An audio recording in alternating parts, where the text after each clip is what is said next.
Daily डरावनी कहानियों के लिए हमारा channel the house of horror stories को सब्सक्राइब करें। आज की कहानी का शीर्षक है दिल्ली की सबसे अभिशप्त हवेली। दिल्ली एक ऐसा शहर जो दिखने में जितना जिंदा है, उसके पीछे उतनी ही पुरानी, उतनी ही काली और उतनी ही डरावनी कहानियां दफन हैं। इस शहर के हर मोड़ पर, हर पुरानी कोठी के पीछे, हर जर्जर हवेली की ईंटों में एक रहस्य छिपा है। कुछ राज इतने गहरे कि उन्हें मिट्टी भी दबा नहीं पाती। आज की कहानी उसी दिल्ली की एक भूली हुई हवेली की कहानी है। एक हवेली जो दिखती तो खाली है, पर अंदर कभी खाली नहीं रही। एक नवविवाहित जोड़े की कहानी, अयान और सिया की। दो मासूम लोग जिन्हें नहीं पता था कि जिस हवेली में वे रहने आए हैं वह सिर्फ एक इमारत नहीं, एक कब्र है। और कुछ कब्रें मिट्टी से नहीं भरती, खून से भरती हैं। मैं आपको पहले ही चेतावनी दे देता हूं, जो कुछ आपने अभी तक सुना, पढ़ा या देखा है, वो सब इस कहानी के आगे फीका है, क्योंकि ये कहानी धीरे धीरे नहीं डराती। ये कहानी आपको अपने अंदर खींच लेती है। शुरू करते हैं। नई नौकरी, नई पोस्टिंग, नई शुरुआत। अयान और सिया, नई नई शादी। उनकी आंखों में सपने भरे हुए थे। दिल्ली ने दोनों को अपने जैसा ही तेज, भीड़ भाड़ वाला पर मौका देने वाला चेहरा दिखाया। लेकिन घर ढूंढना वहीं मुश्किल था। जगह मिली, किराया था बहुत ज्यादा, और तभी एक प्रॉपर्टी डीलर ने कहा, एक पुरानी हवेली है, थोड़ी टूटी फूटी है, मालिक विदेश में रहते हैं, आप चाहें तो सस्ता मिल जाएगा। सिया ने पूछा, पुरानी कितनी? डीलर ने नजरें चुरा कर कहा, बस बहुत पुरानी। जब दोनों हवेली के सामने पहुंचे, धूप ढल रही थी। लता पत्तियों से ढंकी लंबी दीवारें, पुराने लकड़ी के गेट पर जंग, और हवा में एक अजीब सी महक, जैसे किसी कपड़े को जलाकर बुझाया गया हो। अयान ने मुस्कुराते हुए कहा, चलो अंदर देखते हैं।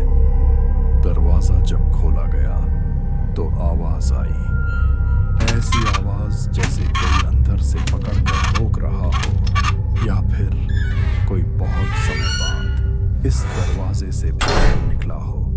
भीतर ठंडी हवा ने दोनों का स्वागत किया। कमरे बड़े थे, पर खाली, इतने खाली कि अपनी सांसों की आवाज भी गूंज रही थी। सिया ने सीढ़ियों की तरफ देखा और उसकी रूह सिमट गई। ऊपर की तरफ एक काली परछाई खड़ी थी, पूरी तरह स्थिर, बिना हिले, बस नीचे देख रही थी। अयान ने मुड़कर कहा, क्या हुआ? जब उसने फिर देखा, परछाई गायब थी। उसने खुद को समझाया, शायद अंधेरा था, लेकिन वह परछाई शुरुआत थी। दूसरी रात हवेली का असली डर शुरू हुआ। रात के 2:57 सिया को नींद से जगाया। धीमी थप थप, थक थक। लेकिन ये आवाज दरवाजे की नहीं थी, ये आवाज दीवारों के अंदर से आ रही थी। सिया ने अयान को जगाया। दोनों ने कान लगाकर सुना। बढ़ती जा रही थी और फिर सिसकियां। हाँ, दीवारें रो रही थी जैसे किसी को उनमें कैद कर दिया गया हो। अयान डर को हल्का दिखाने की कोशिश कर रहा था। पुराना घर है, थर्मल एक्सपेंशन होगा।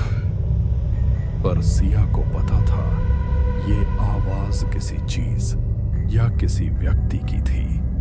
सबसे डरावनी बात, जब दोनों आवाज सुन रहे थे, दीवारों की बनावट हल्की सी धड़क रही थी, जैसे घर खुद सांस ले रहा हो। अगली सुबह पड़ोस की बूढ़ी औरत बोली,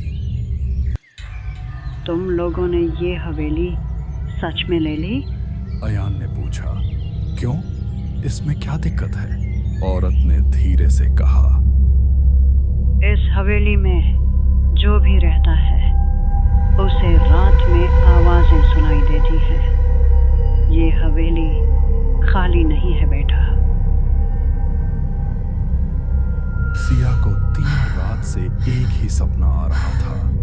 एक टूटी खिड़की, उसके बाहर झुका नीम का पेड़ और पेड़ के नीचे खड़ी एक लाल चुनरी वाली औरत। चेहरा ढंका हुआ, पर उसकी आंखें खाली, गहरी और सीधी सिया की तरफ। वही एक सपना बार बार आ रहा था, हर रात और गहरा हो जा रहा था। तीसरी रात वही सपना अब हकीकत बन गया। रात के 3 बजे खिड़की का कांच हिला। हवा नहीं थी, लेकिन पर्दे अपने आप उठे और ठीक बीच में एक चुनरी हवा में तैर रही थी। अयान ने लाइट ऑन की, सब गायब। पर सिया डर से जम चुकी थी, क्योंकि उसने सिर्फ चुनरी नहीं देखी, उस चुनरी के बीच एक चेहरा था, धीरे धीरे मुस्कुराता हुआ। हर सुबह दरवाजे पर काली राख मिलती, पहले थोड़ी, फिर बढ़ती गई। फिर एक दिन राख पर पैरों के निशान बने हुए थे, छोटे लेकिन उल्टे, जैसे कोई अंदर से बाहर गया हो। अयान ने सोचा किसी का मजाक होगा, पर रात में जब उसने आंखें खोली, सिया बिस्तर से उठकर अंधेरे में दीवार की तरफ किसी से धीरे धीरे बात कर रही थी। शब्द साफ नहीं सुनाई दे रहे थे, बस फुसफुसाहट। नहीं, मैं नहीं जा सकती। अयान ने उसे झकझोरा। वह जैसे नींद में थी या किसी और के असर में। स्टोर रूम में उसे एक डायरी मिली। धूल, जाले, पुराने खून जैसे धब्बे। पन्नों पर लिखा था, मेरी शादी हुई, मेरे सपने थे, लेकिन हवेली ने मुझे बदल दिया। मैं जली नहीं, मैं फंसी हूं। अब जो भी दुल्हन इस घर में आएगी, मैं उसे अपने पास रखूंगी। अयान ने डायरी बंद की और तभी कमरे में वही जली हुई मेहंदी की गंध भर गई। सिया के हाथ काले हो रहे थे, जैसे उसकी मेहंदी कोयले में बदल रही हो। बूढ़ी पड़ोसन ने आखिरकार सच्चाई बताई। 30 साल पहले एक नवविवाहित दुल्हन रीवा यही घर लेकर आई थी। देखने में खुश, हंसमुख, लेकिन शादी के कुछ दिनों बाद उसकी हंसी कुछ अलग होने लगी, जैसे वो किसी और के साथ हंस रही हो, किसी अदृश्य शख्स या छाया के साथ। रीवा रात में हवेली के सूने हिस्सों में घूमती, कभी धीमी आवाज में गुनगुनाती, कभी अचानक चुप। एक दिन हवेली से धुआं उठा। अंदर मिली, आग से जली हुई, पर अजीब तरह से उसका चेहरा मुस्कुरा रहा था। लोगों ने कहा वो मरी नहीं, वो हवेली का हिस्सा बन गई। और हवेली अपनी दुल्हन को छोड़ती नहीं। आंगन सूखा था, लेकिन उस रात मिट्टी अपने आप फटने लगी। सिया ने देखा मिट्टी के नीचे से एक लाल चूड़ी बाहर आई, और फिर एक आवाज, सिया, डरो मत, मेरे पास आओ। सिया पीछे हटती रही, पर आंगन की छाया उसके पैरों को पकड़ रही थी। अयान बाहर आया, सब शांत, आवाजें बंद, पर सिया कांपती रही, क्योंकि उस आवाज ने कहा था, मेरी जगह अब तुम होगी। 3:07 सुबह, हवेली का सबसे काला समय। आईने में सिया ने देखा उसका चेहरा फीका, पर पीछे कोई खड़ा था। लाल चुनरी, जला हुआ चेहरा, खिंची हुई मुस्कान। सिया ने देखा आईने में 2 परछाइयां थी, एक उसकी, एक रीवा की, और दोनों धीरे धीरे एक हो रही थी। अयान ने दरवाजा तोड़ा। आईना खून जैसी रेखाओं से भरा था, और उन रेखाओं से लिखा था, आज मेरी दुल्हन बनेगी। यह रात अंतिम थी या शुरुआत? हवेली जाग चुकी थी, दीवारें कांप रही थीं, फर्श फट रहा था, अदृश्य छायाएं सीढ़ियों पर दौड़ रही थीं। सिया बिस्तर पर उसकी आंखों में 2 लोग थे, उसकी अपनी मौजूदगी और रीवा का अंधेरा। पंडित आए, मंत्र पढ़ने लगे, पर दिए खुद बुझते जा रहे थे। सिया की हंसी धीमी, फिर भारी, फिर गहरी, जैसे 2 आवाजें एक साथ हंस रही हों। अयान रोते हुए बोला, सिया, वापस आ जाओ। सिया ने सिर उठाया, आंखें काली, चेहरा खींचा हुआ, और उसने कहा, अब देर हो चुकी है अयान।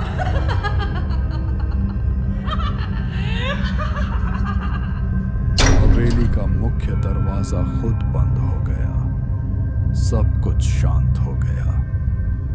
फुसफुसाहटें खत्म, चीखें खत्म, सांसें खत्म। अयान गायब, सिया गायब, केवल हवेली बची, और उसकी 2 दुल्हनें। आज भी रात के 3 बजे लाल चुनरी खिड़की के पास उड़ती है, कभी सिया की आवाज में हंसती है, कभी रीवा की, और कभी दोनों की।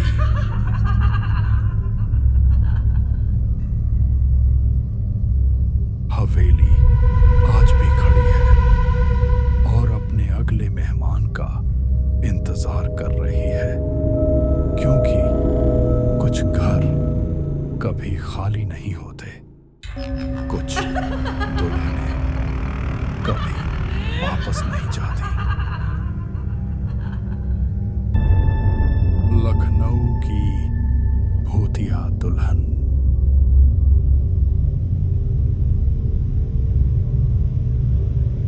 लखनऊ का शाही मोहल्ला कैसर बाग, पुराने हवेली नुमा घर, पीली स्ट्रीट लाइटें और दीवारों से झरती पपड़ी। इसी मोहल्ले में रहती थी रिया, अपनी शादी की तैयारियों में व्यस्त, हंसती खिलखिलाती, बिल्कुल आम लड़की। लेकिन पिछले एक हफ्ते से उसके साथ कुछ अजीब होने लगा था। कभी मेकअप रूम के शीशे में कोई परछाई दिख जाती, कभी कोई लाल चुन्नी अपने आप हवा में उड़ने लगती, कभी कोई फुसफुसाहट। रिया, ये जोड़ा मेरा था। पहले उसने मजाक समझा, पर उस रात, मेहंदी की रात, जब घर की सारी लड़कियां हंसी ठिठोली कर रही थीं, तभी लाइट झपकी और एक पल को पूरे कमरे की दीवारों पर खून जैसा लाल रंग फैल गया। रिया ने डरते हुए चारों तरफ देखा। कमरे के कोने में खड़ी एक परछाई थी, एक दुल्हन पुरानी नवाबी पोशाक में, और उसकी आंखों से काला धुआं निकल रहा था। कौन हो तुम? रिया की आवाज कांपी। उस औरत ने धीरे से कहा, जिससे तेरा दूल्हा पहले वादा कर चुका है। रिया बेहोश होकर गिर पड़ी। सुबह उठी तो सबने कहा, थकान होगी बेटा, प्री वेडिंग स्ट्रेस है। पर रिया जानती थी वो कोई सपना नहीं था। उसकी मेहंदी की रंगत के नीचे किसी और की परछाई उतर आई थी। शादी के सिर्फ 2 दिन बचे थे। रिया के मंगेतर आयुष ने उसे मिलने बुलाया। शहर के बाहर गोमती के किनारे बनी उसकी पुश्तैनी कोठी में रिया वहां पहुंची। पुराना बंगला, बड़े झूमर, जंग लगी गेट की चरमराहट, हवा में पुरानी खुशबू थी और दीवारों पर धूल की परतें। आयुष ने उसे भीतर ले जाकर कहा, रिया, मैं तुझसे कुछ छुपा रहा था। मेरे खानदान में एक पुराना श्राप है, दुल्हन की मौत का श्राप। हर पहली दुल्हन इस घर में आई तो जिंदा नहीं रही। रिया का चेहरा सफेद पड़ गया। क्या मतलब? आयुष ने एक पुराना फोटो एल्बम खोला। एक तस्वीर थी, एक दुल्हन की, लाल जोड़े में, पर चेहरा जला हुआ। वो कौन है? रिया ने पूछा। आयुष बोला, मेरे परदादा की पहली बीवी जोया। कहते हैं उसे धोखे से जलाया गया, और उस दिन से हर बार इस खानदान की पहली शादी में वो लौट आती है। रिया के रोंगटे खड़े हो गए। तभी कोठी की दीवार पर टंगी घड़ी अपने आप बजने लगी। रात के ठीक 12 बजे थे।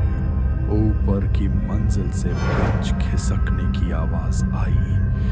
रिया और आयुष दौड़कर ऊपर गए। कमरा बंद था, पर अंदर से कोई हंस रहा था। धीरे धीरे दरवाजा खुला और सामने वही जोया खड़ी थी, जले हुए घूंघट के साथ, काले धुएं से भरी आंखें। उसने कहा, मैं वापस आई हूँ अपनी अधूरी शादी पूरी करने। रिया को अब सब समझ आ गया था। वो जोया सिर्फ एक आत्मा नहीं, बल्कि उस हवेली की पहली दुल्हन की आत्मा थी, जिसे हर पीढ़ी में दोहराया जाना था। शादी के दिन हवेली में सब कुछ सजाया गया, मंडप, फूल, लाइटें, पर हवा में एक अजीब सन्नाटा था। पंडित मंत्र पढ़ रहा था और उसी वक्त झूमर हिलने लगा। लाल गुलाबों पर राख गिरने लगी। रिया ने देखा, सामने बैठा आयुष बदलने लगा था। उसकी आंखें सफेद हो गईं, होंठ नीले। उसने धीमी आवाज में कहा, वो आ गई है। अगले ही पल हवेली की सब लाइटें बुझ गईं। हर दिशा से वही आवाज आई, इस बार शादी अधूरी नहीं रहेगी। रिया की साड़ी का पल्लू अपने आप ऊपर उठा, जैसे कोई अदृश्य हाथ उसे मंडप की ओर खींच रहा हो। पंडित भाग गए, मेहमान चिल्ला उठे। आयुष तड़पने लगा और उसी वक्त हवन कुंड से एक लपट उठी। लपटों के बीच जोया का चेहरा चमका।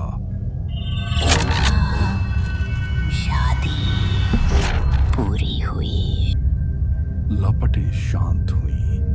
रिया वहीं गिर पड़ी और जब सबने देखा तो मंडप में सिर्फ एक दुल्हन बैठी थी, लाल जोड़े में, मुस्कुराती हुई। पर वो रिया नहीं थी, वो जोया थी। उस दिन के बाद वो हवेली सील कर दी गई। लोग कहते हैं हर पूर्णिमा की रात हवेली के अंदर लाल चुन्नी हवा में उड़ती है और कोई धीमे से गुनगुनाता है, साजन मेरे, आप तो आजा। खंडगिरी का साया।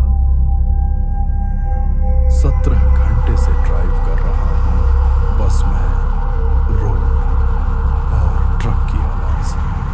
शायद खंडागिरी के पास हूं या शायद जटनी की तरफ। सब रास्ते अब एक जैसे लगने लगे हैं। तभी मैंने उसे देखा, सड़क किनारे बस खड़ा था, ना अंगूठा, ना टॉर्च, कुछ नहीं, बस सीधा रोड को देख रहा था। एक बार भी नहीं झपका। कुछ किलोमीटर आगे बढ़ा और फिर वही, उसी बोझ में, उसी नजर से। कोई भी हिचहाइकर इतना स्थिर नहीं खड़ा रहता। कुछ तो गड़बड़ थी। मैंने खुद से कहा, थकान है शायद, नींद लग गई होगी, भ्रम है सब। लेकिन जब बगल में देखा, वो मेरी सीट पर बैठा था। फिर रेडियो अपने आप चालू हो गया। मैंने छुआ भी नहीं था। आवाज़ें टूटी फूटी, जैसे कोई स्टैटिक में डूबा हो। शब्द साफ नहीं थे, बस दर्द था। तभी मैंने उसे पार किया। सड़क पर कुछ चमका, जैसे गर्मी की लहरें, पर ठंडी। हवा मुड़ गई थी और मैंने खुद को देखा। वही आंखें, वही चेहरा, लेकिन अंदर कुछ नहीं था, खाली। मुझे जान बात से बाहर निकलना नहीं था। वो पीछे इसलिए नहीं पड़ा, मैं ही दो हिस्सों में बंट गया था। वो मुझे नहीं सताता, वो मैं ही था। और अब वो वापस अंदर आना चाहता है। अगर कभी उसे देखो, मत रुकना, मत देखना, बस ड्राइव करते रहना, क्योंकि अगला शिकार तुम भी हो सकते हो। वो कहती है, यहां से जाना नहीं। मैं 2021 में पहली बार भुवनेश्वर आया था, एक आईटी कंपनी में ज्वाइन करने के लिए। ऑफिस इन्फोसिटी के पास था, इसीलिए मैंने वहीं एक छोटा सा 2 BHK फ्लैट शेयर कर लिया।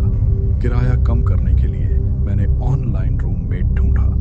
1 हफ्ते बाद एक लड़का मिला, सागर, शांत, विनम्र और थोड़ा कम बोलने वाला। पहली बार मिला तो बोला, भाई मैं ज्यादा देर तक नहीं जागता, बस सफाई का ध्यान रखो, बाकी सब चलता रहेगा। सब कुछ बिल्कुल नॉर्मल लग रहा था।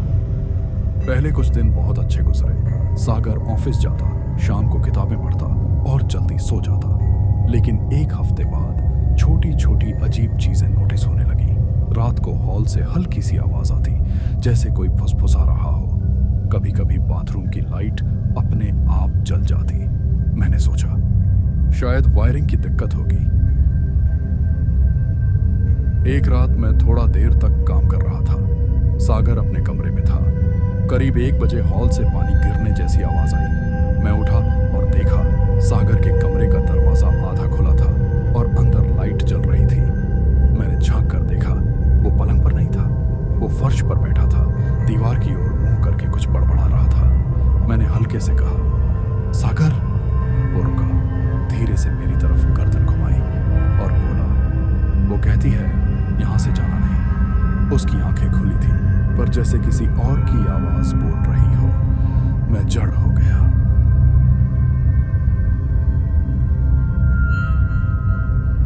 अगली सुबह सागर बिल्कुल सामान्य था, ना कोई थकान, ना कोई झिझक, जैसे रात में कुछ हुआ ही ना हो। मैंने पूछा, भाई कल रात तू फर्श पर बैठा था, कुछ बोल रहा था, याद है? वो हल्का मुस्कुराया, नहीं यार, शायद नींद में बोल दिया होगा। मैंने भी ज्यादा नहीं पूछा, पर रात की वो आवाज और वो अजीब चेहरा भूलना मुश्किल था। कुछ दिनों बाद मैंने नोटिस किया, सागर हर रात ठीक 1 बजे उठता, कभी बाथरूम में, कभी बालकनी में, या बस खड़ा रहता दीवार के सामने। एक दिन हिम्मत करके पूछा, तो इतनी रात में उठकर क्या करता है? वो बस बोला, कभी किसी को अकेला मत छोड़ना, और कमरे से चला गया। उसके बाद चीजें तेजी से बिगड़ने लगी। बाथरूम के शीशे पर पानी से बने हाथों के निशान, रात को किसी के चलने की आवाज। और एक बार जब मैं ऑफिस से लौटा तो देखा सागर के कमरे की दीवार पर नाखूनों से लिखा था, वो वापस आ गई है। मैं डर गया। मकान मालिक से बात की। उसने चुपचाप कहा, बेटा वो कमरा पहले एक लड़की किराए पर लेती थी, सागर की मंगेतर। 2 साल पहले लॉकडाउन के वक्त उसने वहीं आत्महत्या कर ली थी। मैंने पूछा, तो सागर? मालिक बोला, वो भी कुछ महीनों बाद यहाँ रहने आया था, पर वो तो सिर्फ 2 हफ्ते ही रुका था। फिर उसकी भी लाश उसी कमरे से मिली थी। मुझे लगा मेरा खून जम गया। मैं तुरंत उस कमरे की ओर भागा। दरवाजा बंद था, लेकिन अंदर से वही धीमी आवाज आई। वो कहती है, यहां से जाना नहीं। उस रात मैंने तय किया, अब बस सुबह होते ही ये फ्लैट छोड़ दूंगा। लेकिन रात लंबी थी। करीब 12:45 पर लाइट अपने आप चली गई। पूरा फ्लैट अंधेरे में डूब गया। मैंने मोबाइल की टॉर्च ऑन की और देखा, सागर के कमरे का दरवाजा खुला हुआ था। धीरे धीरे अंदर गया। कमरा ठंडा था, जैसे ऐसी चल रहा हो जबकि सब बंद था। दीवार पर किसी ने लिखा था, अब तुम मेरे रूममेट हो। मैंने पलट कर देखा, सागर वहां खड़ा था, मुस्कुराते हुए। वो धीरे से बोला, तुमने कहा था कि मैं अकेला हूं, अब नहीं हूं। उसके पीछे अचानक वही लड़की की परछाई उभरी। लंबी छोटी सफेद कपड़े और चेहरा पानी से भीगा हुआ। कमरे की दीवारें नमी से टपकने लगी और बाथरूम का दरवाजा अपने आप बंद हो गया। मैं दरवाजे की तरफ भागा, पर जैसे हवा भी भारी हो गई थी। बस इतना याद है, किसी ने मेरे कंधे पर हाथ रखा और बहुत धीमे कहा, अब कोई यहां से नहीं जाता। अगली सुबह मैं हॉस्पिटल में था। मकान मालिक ने बताया कि पड़ोसी मुझे बेहोश हालत में कमरे के बाहर पाया। फ्लैट खाली था। सागर का कोई निशान नहीं मिला। यहाँ तक कि पुलिस रिपोर्ट में लिखा था उस नाम का कोई किराएदार कभी दर्ज ही नहीं हुआ। आज भी जब मैं भुवनेश्वर से गुजरता हूँ, उस बिल्डिंग की बालकनी में कभी कभी दो परछाइयां दिख जाती हैं। एक लड़का और उसके बगल में एक लड़की, जो शायद अब भी किसी तीसरे का इंतजार कर रहे हैं। देवकुंड की चौधराइन।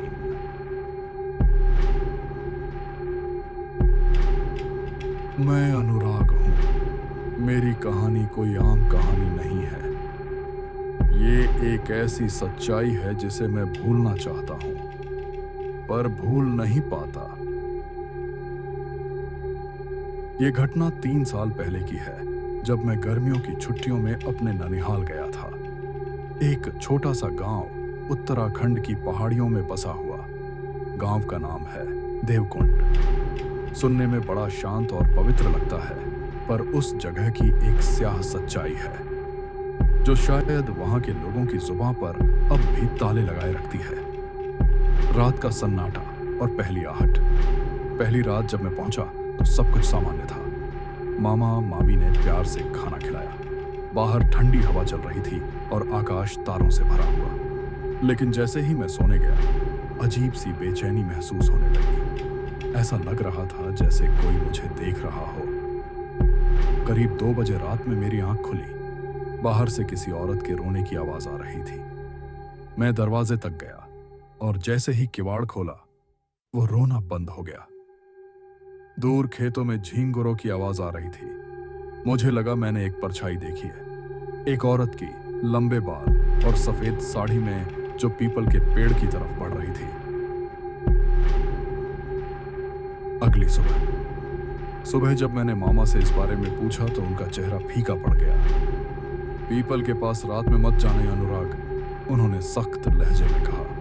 वो जगह अपवित्र है, वहां एक बुरी आत्मा है, चौधराइन। मामी ने बताया कि बहुत साल पहले गांव की एक औरत को डायन कहकर जला दिया गया था। कहते हैं मरने से पहले उसने बदला लेने की कसम खाई थी। अब हर साल गर्मियों में उसकी आत्मा लौटती है, खासकर जवान लड़कों को बुलाने। मैं हंस पड़ा। अरे मामी, ये सब बस कहानियां हैं। लेकिन अब मुझे एहसास होता है कुछ कहानियां सिर्फ कहानियां नहीं होती। तीसरी रात उसका सामना। तीसरी रात वही रोने की आवाज फिर आई, इस बार और तेज और पास। मैं खिड़की से झांका तो देखा वही औरत। इस बार वो घर की दहलीज पर खड़ी थी। उसका चेहरा साफ नहीं दिख रहा था, बस उसकी आंखें सुर्ख, चमकती हुई, जैसे खून से सनी हो। मैं पसीने पसीने हो गया। पीछे मुड़ा तो मेरी मामी बेहोश पड़ी थी और मामा कहीं नहीं थे। मेरे कानों में एक फुसफुसाहट आई, चलो मेरे साथ, अब तुम्हारी बारी है। ना जाने कैसे मैं खुद को पीपल के नीचे खड़ा पाया। शरीर जैसे किसी और के नियंत्रण में था। उस औरत की छाया मेरे सामने थी। हवा थम चुकी थी, सब कुछ शांत, मौत जैसा शांत। फिर उसने मेरी तरफ देखा और उसका चेहरा जला हुआ, विकृत, काला, आंखें जैसे नफरत से भरी आग हों। वो कुछ बोल रही थी, मुझे इंसाफ चाहिए। वो लोग मुझसे झूठ बोले, मुझे जला दिया। अब मैं सबको जलाऊंगी। मैं जोर से चिल्लाया, मैंने कुछ नहीं किया। उसने मेरी तरफ हाथ बढ़ाया। तभी पीछे से एक मंत्र की आवाज आई। मामा गांव के पंडित के साथ आए थे। उन्होंने उस पर भभूत डाली और वो छाया जलती हुई चीखते हुए गायब हो गई। आज 3 साल हो गए हैं मैं शहर लौट आया हूं, लेकिन हर अमावस्या की रात जब खिड़की से बाहर देखता हूं तो ऐसा लगता है कोई खड़ा है, एक परछाई। कभी कभी वही रोने की आवाज भी सुनाई देती है। शायद उसने अभी मुझे पूरी तरह छोड़ा नहीं है।